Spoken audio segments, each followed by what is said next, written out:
1910년대 여러분들 일제가 지금 식민지를 만들었단 말이에요. 우리를. 그렇다면 일제가 뭘 할 것 같아요, 여러분들? 그러니까 외우려고 하지 말고 상식적으로 한번 생각해 봅시다. 일제가 지금 우리를 식민지로 만들었어. 그러면 강제로 뺏은 거니까 당연히 저항이 심하겠죠. 그죠? 그러면 그 저항들을 어떻게 해야 될까? 찍어 눌러야 되겠죠. 찍어 눌러야 되겠죠. 네. 그래서 일제 강점기 이 1910년대를 우리는 무단 통치라고 그래요. 싸울 무차. 예, 그러니까 뭔가 느낌 자체가 안 좋아요. 지금 무서워. 예, 군인들이 왔다 갔다 할 것 같은 어떤 그런 분위기 맞습니다. 이게 바로 1910년대 식민지를 만들면서 나타났던 분위기다. 자, 그래서 이때 가장 꼭대기에 있는 인물이 누구였냐면 바로 총독이었습니다. 바로 총독이었습니다. 자, 여러분들 이 총독은 어디에서 빰빰빰빰빰 어디에서 왔을까요? 그러니까 1910년 8월 29일 이전까지 이 구한말 일제의 어떤 그 강압 정치를 했던 그 정점에 있었던 인물이 누구예요? 그 인물은 바로 통감입니다. 통감. 그죠? 근데 이 통감이 아니라 이젠 아예 그냥 지배하기 위해서 이 총독이 지금 파견되고 있다라는 건데, 이 총독은 그러면 자격이 있어야 돼. 어떤 자격이냐면 오로지 군인이어야 합니다. 오로지 군인이어야 합니다. 그러니까 무관 출신이어야 된다는 이야기지. 얼마나 무섭겠어. 군인들이 지금 총독이고 말이야. 그죠? 이런 모습들이 1910년대 모습들을 지금 보이고 있더라라는 이야기예요. 자, 그렇다면 이 총독을 또 서포트해주는 그런 사람들이 있겠죠. 네, 항상 나라 팔아먹는데 앞장섰던 그런 인물들이 있을 거예요. 그런 사람들이 모여있는 공간이 있는데 거기가 어디냐면 바로 중추원이라는 곳입니다. 중추원. 일종의 국회와도 같은 어떤 그런 역할을 하는 곳이지만 일제강점기에는 뭐 허울만 그럴 뿐이고요. 실제로는 뭐 자문을 한다 라는 어떤 그런 내용들, 그 다음에 또 우리 역사를 또 공부한다 뭐 이런 것들인데 왜곡이죠. 뭐 왜곡된 어떤 그런 역사를 연구하는 그런 공간이었다라고 하는 거. 요게 이제 지금 총독이 있을 때 어떤 모습들이 되겠습니다. 1910년대의 모습이 되는 거예요. 자, 이러면서 1910년대를 아주 상징적으로 보여주고 있는 그런 키워드 하나가 있습니다. 그 키워드는 무엇이다? 네, 그 키워드는 바로 이겁니다. 그 키워드는 바로 헌병이에요. 헌병. 헌병 경찰 시대다라고 이야기하는 거예요. 여러분들, 헌병이 대상으로 하고 있는 사람은 누구죠? 군인들이에요. 그죠? 경찰이 대상으로 하는 사람은 민간인들입니다. 달라요, 이게 영역이. 그런데 일제강점기 1910년대는 특이하게도 헌병이 경찰 역할까지 하는 거예요. 즉, 헌병이 민간인들까지 상대하고 있는 이 기괴한 모습이 나타나게 된다는 얘기죠. 무단 통치가 맞네. 그러니까 강압적인 방법으로 누르기 위해서 이런 모습들이 나오고 있구나라는 것들을 이 헌병 경찰이라고 하는 키워드를 통해서 여러분들이 제가 알 수 있을 텐데, 자, 이 헌병 경찰은요 어떤 역할을 했냐면 일단 직결 처분권이 있어요. 이게 일단 법에 의해서 뭐 절차를 밟는 게 아니라 그냥 잡아들여 가지고 혼을 내줄 수 있는 그런 직결 처분권이 있는 역할, 이게 바로 헌병 경찰이다라는 겁니다. 그리고 여러분들, 헌병 경찰은요 딱 때리기도 합니다. 이걸 뭐라고 하면 태형이라고 해요. 때리는 거예요. 자, 그런데 문제는 뭐냐면 이 때리는 거 있잖아요. 이 때리는 거, 이거는 오로지 한국인에게만 적용되고 있다라는 것이죠. 이거 뭐예요, 여러분들? 차별이지. 아니, 일본 사람들은 때리잖아. 왜 안 때리는지 알아? 일본인들은 문명인들이니까. 근데 우린 때려. 그럼 우린 뭐야? 우린 비문명인가? 이상하잖아요, 여러분들. 그죠? 그러니까 명백하게 어떤 차별이 있는 그런 정책들을 지금 1910년대 지금 펼치고 있다는 게 이렇게 보이고 있는 것이죠. 당연히 언론 출판 집회 결사의 자유 없습니다. 언론 출판 집회 결사의 자유 당연히 없죠. 결사의 자유 없습니다. 1910년대 이걸 줄 리가 없겠죠. 그죠? 그리고 심지어 여러분들, 학교에 말이야. 학교에 선생님들이 들어온다? 근데 선생님들이 어떤 선생님들이 오냐면 칼을 차는 선생님들.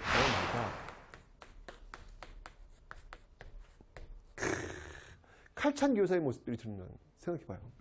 선생님이 어린 학생들한테 애들이 좀 떠들 거 아니야. 애들이 원래 그렇잖아요. 그랬을 때 칼집에 칼을 한 반 정도 꺼냈다가 칼집에다 칼을 싹 집어넣어. 그러면 촥 소리 나겠죠. 여러분 일본 칼이 또 얼마나 무섭습니까? 그죠? 그 금속성 소리를 듣고 자랄 그 아이들의 모습들 떠올려 보셨어요? 소스라치게 놀라웠던 그런 모습들.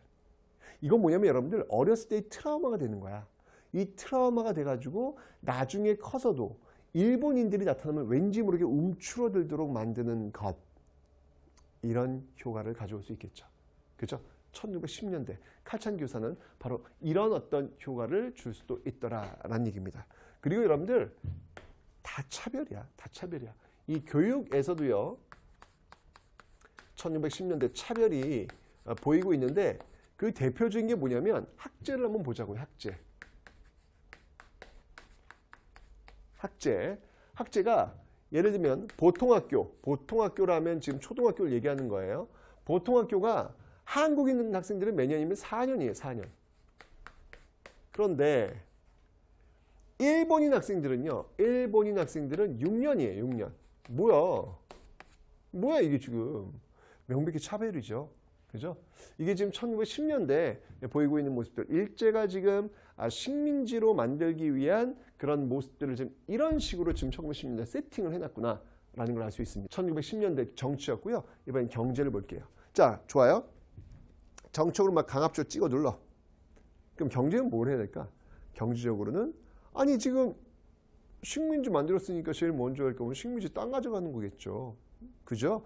그래서 시작한 게 바로 토지조사 사업이다라는 거예요. 이 토지조사 사업의 방법은요. 어떤 방법에 의해서 이루어지냐면 신고주의입니다. 신고주의. 네, 신고주의고요. 그 다음이 증거주의예요. 무슨 말이냐면 토지를 갖고 있다는 사람이 증거를 가지고 신고를 해야 돼. 안 하면 어떻게 되는 거예요? 뺏기는 거예요. 네, 신고를 해야 되는 거예요. 자, 예를 들면 이런 거죠. 이 일본인들이 이제 뭐라고 이 토지 사업을 자랑을 하냐면 근대적 토지 소유권이 확립됐다. 근대적 토지 소유권이 확립됐다. 이게 바로 토지 조사 사업의 역사적 의의다라고 이야기를 해요. 근데 여러분들 이 근대적 토지 소유권 확립이라는 말 대한제국 광무개혁 때 지게 발급하면서 제가 이 근대 토지 소유권 확립했다라고 말씀드렸잖아요. 그죠?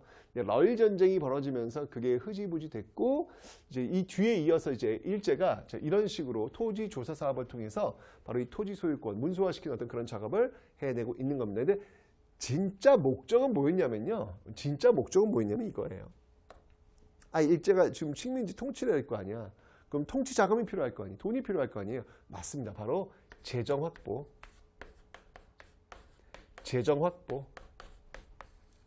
이게 가장 중요한 목적이었다라고 하는 것이죠. 자, 이렇게 해서 토지 조사 사업들이 이루어지고 있었는데 문제는 뭐냐면 이 과정에서 어떤 일이 벌어지냐면 이겁니다. 여러분들 도지권이라는 게 있었어요. 자, 어떤 개념인지 설명을 드릴게요. 도지권은 다른 말로 경작권이라고도 합니다.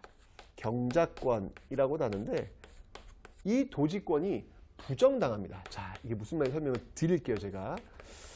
여러분들 이 당시에 이 한국인 농민들은 대부분이 소작농이었어요. 소작농. 그죠? 그러니까 땅이 없단 말이야. 땅이 없는데 이럴 때는 어떻게 하냐면 땅이 있는 지주의 땅을 빌려가지고 농사를 짓는단 말이에요. 오케이. 자, 그런데 그 지주의 땅을 우리 할아버지가 농사 지었으면 우리 아버지도 그 지주의 땅을 농사 지을 권리가 있어. 그리고 나도 그 지주의 땅을 농사 지을 권리가 있는 거야. 그리고 내 아들도 그 지주의 땅을 농사 지을 권리가 있는 거야. 이렇게 대를 이어 내려가는데 여기에 지주가 아무리 자기 땅이라고 해도 함부로 너 이제 그만둬 이러지 않았다는 거예요. 이걸 우리 뭐라고 하냐면 경작권이라고 하는 거예요.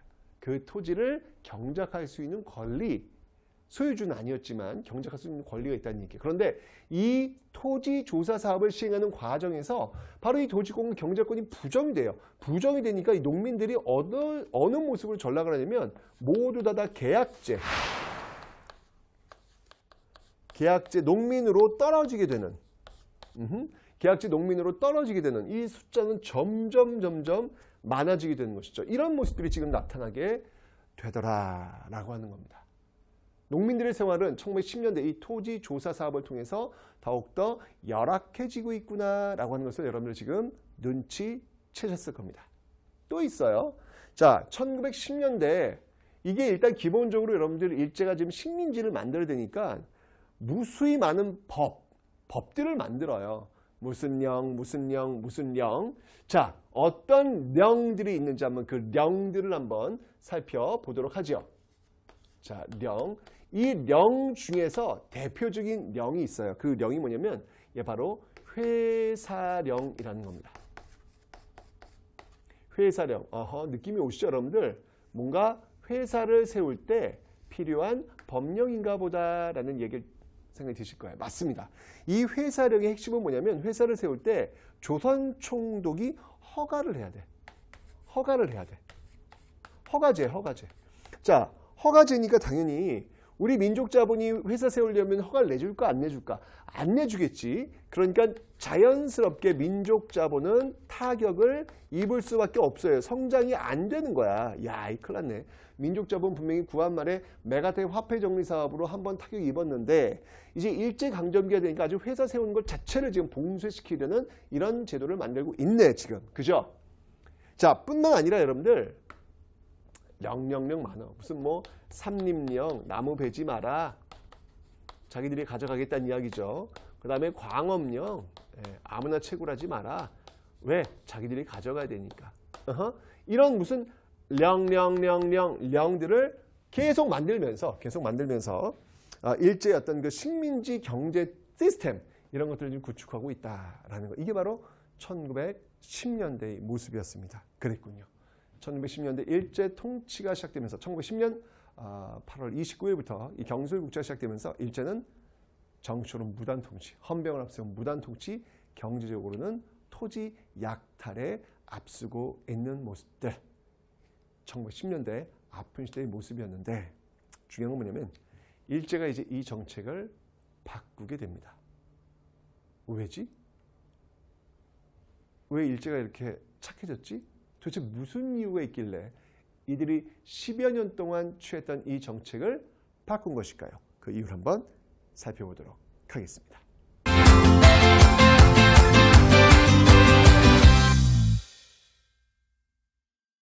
자, 이제 일제가 통치 정책을 바꾼 그 이유를 한번 살펴보도록 하겠습니다. 바로 그것은 바로 3.1운동 때문이었습니다. 여러분 이 3.1운동이 벌어졌던 해는 바로 1919년 기민년이죠. 이 3.1운동에 대해서는 제가 다음 주에 자세히 설명드릴 거고 이 3.1운동이 벌어지면 일제 깜짝 놀란 거예요. 뭐야, 얘들이 그냥 찍어 누르면 말을 들을 줄 알았더니 그게 아니었어. 이렇게 막 거센 저항을 해. 이렇게 가서는 안 되겠구나라는 판단이 든 거예요. 그래서 정책을 바꿉니다. 뭘로? 무단 통치. 찍어 누르는 무에서 그럴 문자. 뭔가 좀 이렇게 좀 완화된 느낌 보이고 있죠? 소위 문화 통치를 바꾸고 있는데, 근데 여러분들 이게요, 이 문화 통치의 이 모습들을 잘 들여다보면 이것은 바로 민족 분열을 지향하는, 민족 간의 어떤 그 분열을 지향하면서 시행을 하고 있는 굉장히 고난도의 기만책들이다. 아주 기만적이에요. 아주 정말 아주 교묘한 방식으로 통치를 하고 있는 그런 모습들이 20년대 보이는 거예요. 자, 어떤 것들인지 한번 앞에 10년대와 비교해서 한번 볼게요. 일단 여러분들 약간의 유화책들이 보인단 말이야. 자, 어떤 유화책들이 보이냐고요? 자, 일단 여러분들 이 총독은 오로지 누구만 할 수 있다 그랬죠, 여러분들? 무관만 할 수 있다 그랬죠? 그런데 이거 바꾼다? 어이구, 총독이 무관이 하니까 너희들 무서웠구나. 얘기를 하지. 그래서 3.1운동을 거치면서 문관도 가능토록 만들고 있습니다. 문관도 가능토록 총독에. 네. 근데 여러분 어떻게 됐을까요? 네. 와. 정말 이게 왜 기만이냐라고 하면 1945년 광복될 때까지 단 한 차례도 문관 출신의 총독은 부임하지 않습니다. 기만이라는 거예요. 그죠? 말로만 너희들 무서웠어? 알아서 해줄게 라는 어떤 시스템적인 어떤 모습 보이지 실제로는 전혀 바뀌지 않았다라는 것이죠. 기만이라는 겁니다. 좋아요. 자, 그 다음에 이 중추원. 이 중추원을 그럼 또 어떻게 바꿔놓냐? 이 중추원 같은 어떤 그런 기능, 그런 역할들, 이게 지금 이제 친일 인사들을 지금 키우는 거잖아요. 그리고 이제 그들의 어떤 약간의 어떤 자치권을 주는 듯한 모습을 보입니다. 자, 이 연장선상에서 한번 살펴보도록 하죠. 자, 이 당시 1920년대 들어오면 그래? 너희들 자치를 원한 거야? 이야기를 하지. 그걸 원했어? 알아서 해줄게. 라고 해가지고 이 당시에 왜 도평의회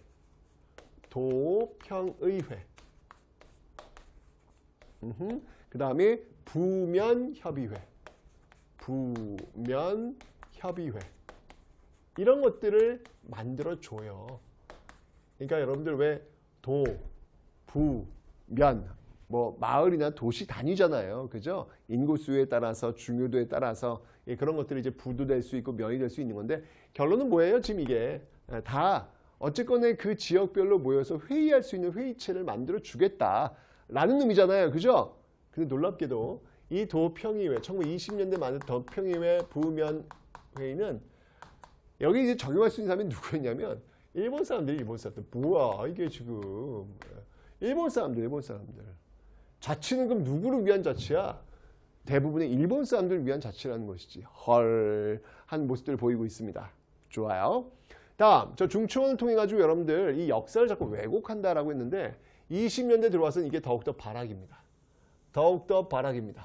자, 20년대 아예 역사 편찬 기구를 하나 만드니 그 기구가 무엇이다? 그 기구가 바로 조선사 편수회라는 곳이에요. 조선사 편수회. 정말 역사 왜곡을 아주 그냥 엄청 하죠. 뭐 예를 들면 식민사관. 식민사관 말 그대로 식민사관. 예를 들면 뭐 당파성론이라든지 우리는 만났다 하면 싸운다는 거예요. 그 다음에 정체성론이라든지 우리 역사는 발전하지 않았다는 거예요. 그러니까 우리 역사를 아주 그냥 진짜 별거 아닌 그런 모습들을 지금 보고 있는 그런 모습들, 이런 것들이 지금 조선사 편수회를 통해서 지금 만들어지고 있다라는 이야기입니다. 됐죠? 그 다음에 자, 저 헌병경찰 있잖아요. 직결처분 태형했던 이 헌병경찰. 이 헌병경찰들을 또 이제 바꿔줘요. 어이구, 너희들 헌병이 무서웠어. 얘기하지. 알았어. 너희들이 무섭지 않은 보통경찰로 바꿔줄게. 라고 해서 보통경찰로 바꿉니다. 이제 우리가 일반적으로 하는 경찰이 된 거예요. 어찌 보면 정상적으로 돌아온 듯한 그런 모습들로 보이죠? 그리고 또 하나. 어유 너희들 저 태영이 쪽이 차별받는다고 좀 울었어. 아웅 얘기하지. 알았똥 없애줄게. 이런 모습들. 근데 여러분 이게 진짜 기만이라는 이유가 뭐냐면 자 보세요. 보통 경찰들을 지금 만들었지만 그 수는요. 그 숫자 경찰의 숫자는 오히려 더 증가해요. 오히려 더 증가. 철저히 기만이라는 거예요. 헌병들한테 그 유니폼만 그냥 갈아입히고 오히려 더 숫자를 증가해서 감시하는 이런 모습들이 지금 더욱더 강화된 게 바로 이 모습의 허상이다라는 것이죠. 게다가 여러분들 더 강력한 법을 하나 만들어요. 그 강력한 법이 뭐냐면 바로 이 치안유지법이라는 겁니다. 치안유지법. 이게 이제 1925년도에 만들어진 법인데요. 특히 1920년대에 되면 여러분 사회주의 세력들이 굉장히 성장하거든요.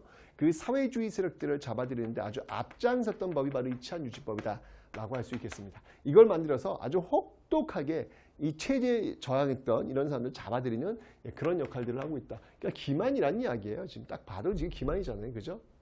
또 한 번 언론 출판 집회 결사 자유가 없었죠. 10년대는요. 왜 좀 너희들이 이야기하고 싶었구나, 읽고 싶었구나, 상황이 어떻게 돌아가는지 궁금했구나, 알았죠 해줄게 라고 하면서 1920년 소위 문화통치에서는요, 조선일보와 동아일보의 오픈을 허용합니다. 조선일보와 동아일보, 조선일보와 동아일보를 오픈시켜 주지요. 이를 통해 가지고 어떻게 지금 보고 싶은 거, 읽고 싶은 거 볼 수 있겠지? 알았어, 일본은 다 이런 나라야 라고 이야기하겠지만 실제는 뭐예요? 실제로는 이 신문사의 엄청난 검열, 마음에 안 들어? 너 좀 잠시 쉬어라, 정간, 삭제, 아우, 이런 것들이 비일비재하면서 오히려 통제하려는 어떤 그런 모습들이 지금 나타나고 있더라라는 얘기입니다. 자, 그 다음에 교육차별. 이게 무서웠죠. 알았죠. 너희 차별하니까 되게 싫었구나. 자, 그러면 교육령을 하나 더 만들게요. 만들면 되지 뭐. 2차 교육령. 1차 교육령은 10년대 만들었고요. 2차 교육령은 20년대 만듭니다. 이 2차 교육령의 핵심은 뭐냐면 학제를 동일시한다. 학제 동일.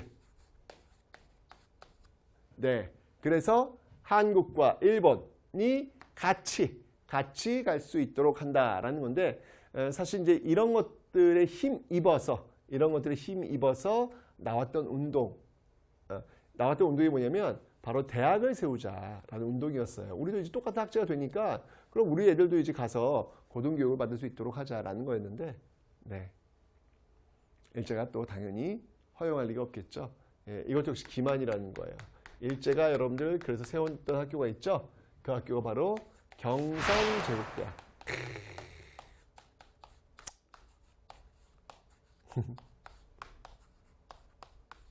경성제국대학이 어느 대학교예요? 지금의 서울대학교. 그죠? 일제의 어떤 그 식민 통치 지배를 위해서 세웠던 학교가 바로 이 경성제국대학인데, 그러니까 경성제국대학이 1920년대 어떤 이런 그 결과물 속에서 지금 만들어지고 있다라고 하는 것을 좀 여러분들 좀 기억하시면 되겠습니다. 됐죠? 그러니까 굉장히 여러분들 기만적이죠. 굉장히 지금 내용들이 보면은 뭔가 좀 바뀌는 듯하지만 실제로 보면 이게 다 기만이에요. 다 기만. 이게 바로 1920년대 일제 통치 정치의 어떤 그 핵심이다라고 여러분 생각하시면 되는 거예요. 오케이? 자, 그렇다면 정치는 이랬고 경제를 한번 봅시다. 경제에서 어떤 모습들이 있는지. 자, 지금 1910년대에 땅을 뺏었어. 그죠? 자, 그러면 20년대에서는 그 땅에서 나오는 식량들을 가져가면 될 거 아니야. 이게 다 단계가 있는 거라고요. 다 계획이 있는 거라고요. 자, 그래서 1920년대 취했던 것은 바로 이 산미증식 계획이다라는 겁니다. 자, 그런데 문제는 뭐냐면 이 산미증식 계획 좋아요. 증산에 성공했다 안 했다? 증산에 성공합니다. 예, 증산에는 성공해요. 증산에는 성공합니다. 그런데 문제는 뭐냐면 이 증산량보다 증산된 거 그럼 가져가면 될 거 아니야. 이것도 열받는데 문제는 뭐냐면 수탈량, 목표한 수탈량이 더 많다는 거예요. 목표한 수탈량이 더 많다라는 거예요. 이건 아니지. 증산은 했어. 그래, 그럼 가져가. 근데 중요한 건 뭐냐면 그것뿐만 아니라 더 가져가는 거야. 그럼 뭐야? 우린 열심히 일해가지고 쌀도 못 먹고 뭐 하는 거야? 대책 마련.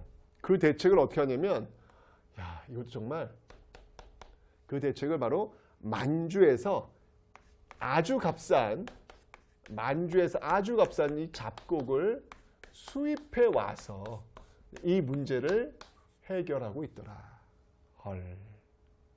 게다가 여러분들 이 방법이 어떤 방법이냐면 계량이라든지 증산을 했으니까, 그죠? 또는 개간이라든지 그다음에 종자라든지 씨앗, 그다음에 이제 비료라든지 또는 수리시설, 저수지, 이런 것들을 통해 가지고 증산에 성공했단 말이에요. 성공했는데 문제는 뭐냐면 이 비용들을 다 농민들한테 전가하고 있다.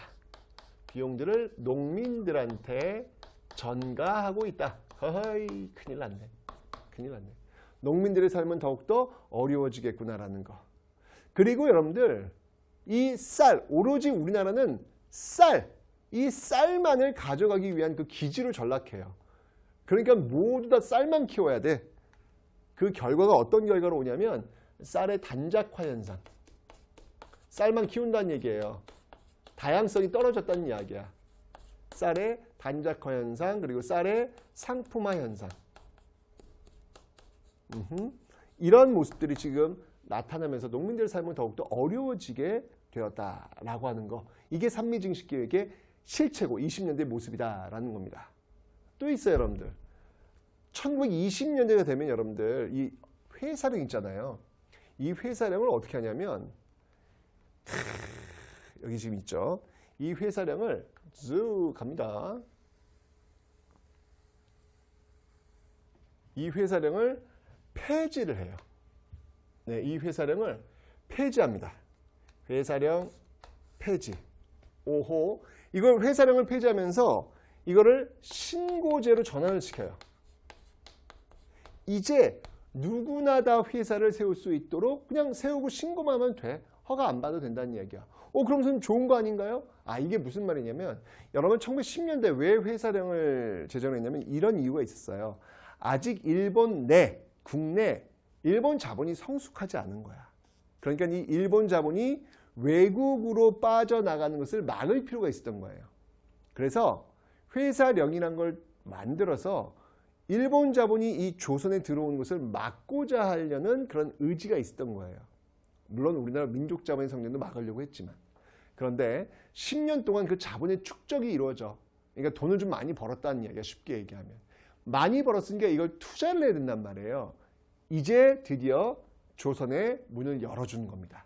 그래서 회사령을 아예 폐지하고 신고만 하면 이 일본의 거대 자본들이 마구 들어올 수 있는 그 길을 열어놓고 있더라라고 하는 거예요. 게다가 관세마저도 폐지합니다. 와우. 관세마저도 폐지합니다. 자, 이러니까 지금 이 거대 자본들, 일본 거대 자본들이 밀고 들어오면서 관세도 내지 않아? 그럼 여러분들 이들과 경쟁해야 될 국내 자본가들은 어떨까? 이거 위기죠, 위기. 그죠? 그래서 여러분들 나중에 배울 거예요. 1920년대 바로 이런 현상 때문에, 이런 상황 때문에 이 국내 자본가들이, 민족 자본가들이 위기를 의식을 느꼈고 이걸 타개하고 싶어서 바로 물산 장려 운동. 물산 장려 운동. 국산품 써주세요. 우리 민족 자본이 만든 거 써주세요라는 이런 물산 장려 운동을 전개하게 된다. 이런 배경에서 지금 나타나고 있다라는 것이죠. 자, 1920년대는 이건 정말 더욱더 교묘하게 통치하고 있는, 빼나가고 있는 그런 모습들이 지금 정치와 경제 면에서 나타나고 있습니다. 자, 그런데 일제가 말이죠, 여러분들. 이렇게 교묘한 통치술에서 이제 아주 노골적으로 모든 걸 다 쪽쪽쪽 빼가는 정말 이판사판, 너 죽고 나 죽자, 나중은 없다, 이런 어떤 막갑한 모습이 등장하게 될 거예요. 30년대 뒤에서는. 왜 그랬을까? 도대체 어떤 이유일까? 무슨 이유로 이들의 정책은 또 이렇게 바뀌게 되었을까? 소위 문화통치 1920년대 그 이후 30년대의 모습, 지금부터 한번 살펴보도록 하겠습니다.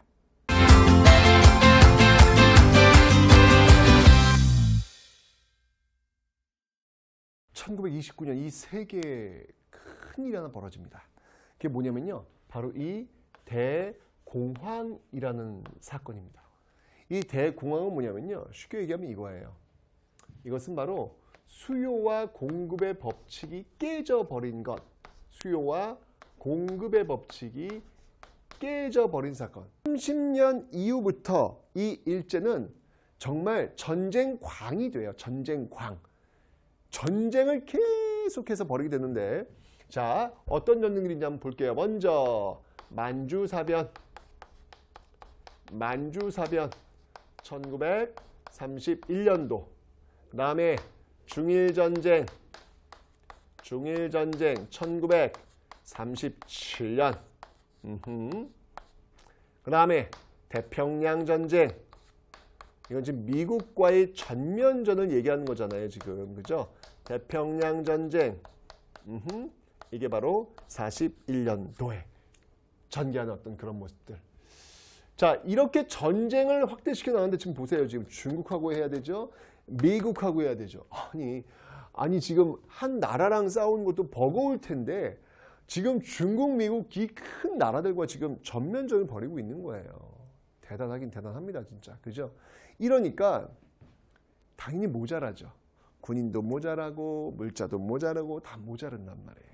그 모자란 것을 어떻게 해결할까?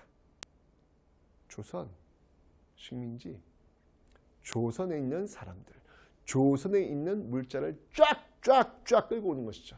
자, 그런데 문제는 뭐냐면 아니 조선 사람들이 일본 천황을 위해서 자신의 목숨을 바쳐 죽을까? 에이 미쳤어. 누가 그래. 안 할 거 아니에요. 그죠? 그럼 어떻게 해야 돼요? 이 머릿속에 내가 조선인이라고 하는 의식을 지워내야 돼요. 지워내야 돼요. 그래서 시행합니다. 1930년대 바로 그 머릿속에 있는 조선 민족이라고 하는 것을 지워내는 통치. 그래야 일본 천황을 위해서 목숨을 바치고 뛰어들 수 있으니까 시행이 바로 민족 말살 통치다. 자, 어떤 것들인지 한번 살펴보도록 하겠습니다. 자, 먼저 여러분들 이때요. 이름을 먼저 바꿉니다. 조선 사람의 이름. 자, 이게 바로 그 유명한 창씨 개명이라는 거예요. 아, 이름부터 조선틱 하면 안 돼. 이름부터 일본틱 해야 돼. 그리고 우리는 천황의 신민입니다. 이걸 외우도록 해요. 이게 바로 황국신민서사의 암송이라는 거예요. 황국신민서사의 암송이라는 겁니다. 이런 거 못 외우면 여러분들 취업도 안 돼요. 예, 아이들 버전까지 따로따로 만들고 있습니다. 게다가 여러분들 바로 일본 신을, 일본 종교를 믿으라 라는 걸 종교까지 강요해요. 이게 바로 신사, 참배, 그리고 정오가 되면 레인 사이렌 울립니다. 바로 동쪽에 있는 천황을 위해서 모두 절하시오. 이게 바로 궁성요배. 궁성요배. 우리 삶 속에 일본의 어떤 그 삶이 지금 밀려 들어오고 있는 그런 모습들, 이런 것들을 강요하고 있는 거예요. 역사도 마찬가지죠. 앞에서 여러분들 왜 식민사관을 만들고 있는 조선사 편수 있잖아요. 저기의 뒤를 이어서 만든 또 하나의 식민사관, 어용사관이 있는데, 어용사 학교가 있는데요. 그 학교가 뭐냐면 바로 청구학교라는 겁니다. 청구학교. 여러분들 중추원 조선사 편수의 청구학회는 모두 식민사관을 만들고 있는 그런 조직들이 되겠습니다. 꼭 기억해 놓으시면 되고요. 그 다음에 이제 이런 어떤 식민사관을 만드는데 저항했던 그런 조직들이 있어요. 뭐 예를 든다면 뭐 이제 나중에 배울 거예요, 여러분들. 여기 저항했던 단체 뭐 진단학회라든지 또는 민족주의사 뭐 대표적인 인물이 신채호라든지 그 다음에 이제 또 백남훈이라든지. 근데 뭐 정인보가 좀 더 어울리겠네요. 지금 시대가 지금 30년 넘어왔으니까. 네, 백남훈이라든지 이런 인물들이 바로 이런 민족주의 사학 또는 사회경제 사학 또는 어떤 그 실증주의 사학을 통해 가지고 이런 어떤 그 식민사학회, 식민사학에 저항하는 그런 모습들이 있더라라고 하는 거 기억하시면 되겠습니다. 자, 그리고 여러분들 1920년대 말에 치안유지법 전쟁하면서 이제 이 소위 일본인 입장에서 봤을 때 그 불순분자들, 불량선인들, 이 사상이 건강하지 않은 인간들, 일본 입장에서 봤을 때 그런 사람들이 있을 거 아니에요. 지금 전쟁이 된단 말이야. 전쟁 모두가 다 일본 천황을 위해서 목숨 바쳐야 된단 말이야. 그런데 이 사상이 건전하지 않아. 그런 사람들을 어떻게 할까? 보호해야 돼요. 그래서 그들을 보호하고 관찰합니다. 이걸 뭐라고 하냐면 바로 사상범, 보호관찰령. 이 치안유지법으로 감옥에 사상범, 보호관찰령, 치안유지법 뭐 이런 걸로 지금 감옥에 들어가서 나온 사람들 있잖아요. 그 나온 사람들한테 이제 경찰이 붙는 거야. 경찰이 붙어가지고 그들을 끊임없이 감시하면서 다른 짓 못하도록, 다른 일 못하도록 지금 감시하고 있는 어떤 그런 모습들. 이게 지금 30년대, 40년 나타나고 있고요. 그 다음에 20년대 문을 좀 열어주었죠. 이 조선일보, 동아일보. 자, 이거 어떻게 할까요? 네, 이제 어떻게 해야 되겠어요, 여러분들? 폐간. 네, 폐간시킵니다. 40년도에 다 폐간시키는 모습들. 순서에 이거 뒤엎기만 하면 돼, 뒤엎기만 하면 돼. 그죠? 게다가 이 교육 쪽에 있어서는 여러분들, 교육 쪽에 있어서는 지금 여기서는요, 역사를 우리 역사를 제대로 가르치지 않으려고 노력하고 있고요. 그 다음에 조선어, 이 조선어 사용도 금지하고 있습니다. 조선어 사용도 금지하고 있더라. 이런 과정 속에서 벌어졌던 사건이 하나 있어요. 그 사건이 뭐였냐면 바로 조선어 학회 사건이라는 거예요. 조선어 학회 사건. 이게 이제 1942년도에 벌어졌던 그 사건인데요. 조선어를 쓰고 있는 학생을 붙잡았어. 너 누가 이거 가르쳤어? 조선어 학회요. 그래서 이 조선어 학회를 완전히 날려버렸던 사건이 바로 이 조선어 학회 사건입니다. 이건 제가 문화 파트 가면 다시 한번 설명드릴 거예요. 이 조선어 학회 원래 하려고 했던 게 우리말 큰 사전 편찬인데 결국 이 사건 때문에 못하게 됩니다. 그건 제가 나중에 다시 한번 설명드릴게요. 자, 그리고 한국 시민들을 가르쳐야 된다. 한국 시민들을 배출해야 된다라고 해서 이때 법을 하나 바꿔요. 그 당시만 해도 이제 그 전만 해도 초등학교를 왜 소학교 또는 보통학교 이제 이렇게 불렀단 말이에요. 그런데 아니에요. 이때부터 이제 국민학교령을 또 41년도에 만들고 있습니다. 자, 이 국민학교의 국민이 뭐냐면 한국 신민이야. 와우. 이렇게 무서운 이름이 들어가 있을 줄 누가 알았겠어. 그죠? 이런 모습들이 들어가면서 철저하게 천황에 충성할 수 있는 어떤 그런 인재를 양성하겠다라는 어떤 그런 목표를 아주 분명히 하고 있는 모습들을 지금 보이고 있습니다. 이게 바로 민족말살 통치 이 시기에 보이고 있는 내용들이다. 지금 미쳤어. 내가 보니까 미쳤어. 정말 좋아요. 자, 그러면 경제는 어떨까요? 경제도 마찬가지. 전쟁을 해야 돼. 전쟁을. 자, 우선 여러분들 1920년대 이 산미증식 계획의 일환으로 전개되고 있었던 이 농촌사회는 피폐해집니다. 피폐해지면서 이런 산미증식 계획을 통해서 피폐해진 이 농촌사회를 다시 한번 일으켜 보려고 무슨 운동을 하나 만들어요. 그 운동이 뭐냐면 바로 농촌진흥운동이다라는 겁니다. 농촌진흥운동이다. 라는 건데, 아이고, 뭐 이렇게 의식개조 뭐 이런 걸 통해 한다고 해서 여러분들 그 기본적인 토대가 바뀌진 않겠죠. 이게 여러분들 30년대 출발해서 40년까지 시행되는데요. 농촌진흥운동은 실패로 돌아갑니다. 자, 전쟁입니다. 이 전쟁을 하기 위해서 특히 이제 경제 대공황 이런 문제들 속에서 이제 일제가 취한 정책이 뭐였냐면 남면 북양 정책이라는 게 있어요. 남면 북양 정책. 자, 남면 북양 정책은 뭐냐면 남쪽에는 면, 북쪽에는 양을 키우는 거예요. 왜냐면 지금 대공황으로 통해 가지고 자본가들이 지금 몰락하고 있잖아. 그래서 그 몰락하고 있는 자본가들에게 값싼 원료를 제공하기 위해서 이런 걸 키우는 거예요. 면과 양. 양은 여러분 뭔지 알죠? 양털은 뭘로 만드는 거예요? 모직물, 양복감. 뭐 이 양복 입을 때 입는 옷 있잖아요. 그런 거 만드는 거잖아요. 그죠? 이런 남면 북양 정책을 지금 추진하고 있는 모습들. 요게 이제 계속 이어지게 되고요. 빰빰빰빰빰빰빰. 그 다음에 지금 전쟁이니까 이 전쟁 물자를 될 거 아니에요. 그래서 특히 북한 지역, 이 북한 지역에다가 공장을 엄청 세워요. 왜? 병참 기지화 정책. 군수 공장들을 만들어서 이 군수 물자를 제공하기 위한 어떤 그런 모습들. 이렇게 있다가 1938년에 그들이 만든 법이 하나 있습니다. 그 법이 바로 이 국가총동원법이라는 거예요. 어쨌건 이 국가총동원법이 만들어지게 되면서 여기에 의해 가지고 어떤 일들이 벌어지냐면 여러분들 뭐 사람, 사람에 대한 수탈 어마어마하죠. 그래서 나왔던 게 뭐냐면 징용입니다. 강제로 끌고 가는 거예요. 징용. 여러분 이런 것들이 이제 키워드예요. 그 다음이 징병, 총알바자라는 얘기죠. 그죠? 징병. 그 다음에 노동력을 강제로 가져가는 겁니다. 이거는 정신대. 그 다음에 위안부. 너무 가슴 아프죠, 여러분들? 사실은 이 위안부라는 정확한 표현은 일본군 성노예입니다.